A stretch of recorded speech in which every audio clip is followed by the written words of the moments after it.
guys, I don't know how to feel. I do support the situation. I just don't know how to feel about the rioting and looting. And I did want to make this point very quickly.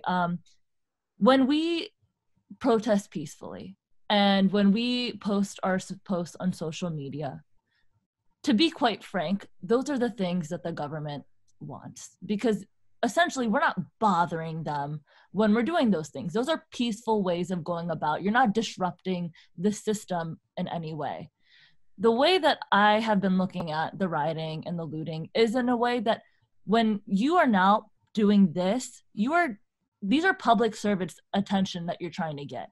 When you're causing this disruption, you're making them dispatch these police officers. You're making them focus on something. It's not just in the background, oh, there's a talk in the air, oh, there's a few peaceful protesters over there. You're not bothering them with that.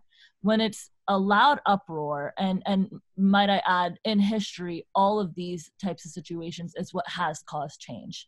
When it comes to slavery, women's rights movement, segregation, all historical moments have had these. And I'm not saying that it excuses it, but it's honestly proven that it works. And the only reason why is that the people that are the public servants, the where our money goes, we are telling them to focus on the issue. There's a systematic issue when it comes to the training of the cops that there is when it comes to how they police in poverty-stricken neighborhoods, when it comes to how they profile people and the type of people that they're profiling, who that they're more likely to arrest.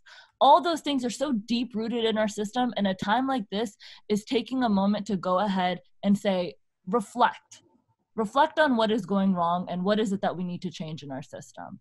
And I think that this is also important. that everybody perceives things differently. And as SHAH-AMEER mentioned, the whole, it's a physical thing, these buildings and stuff, and the lives, can't be replaced, but the buildings can.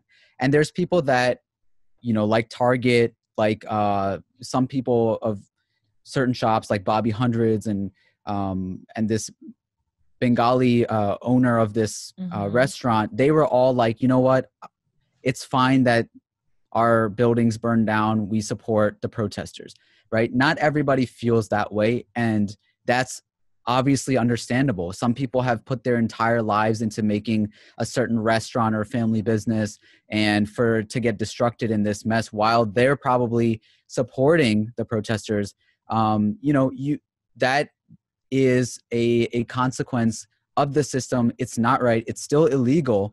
Nobody is saying that these things are, legal or let them go and do that. It's just like, you have to understand that at the end of the day, this is a fault of the people who are in charge.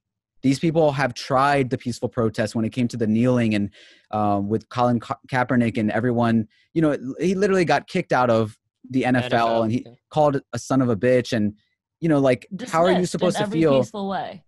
There was so many peaceful protests and for 50 plus years, and still we had, and there's still they were shut down and they were retaliated against. And then now you see the result of people just being fed up.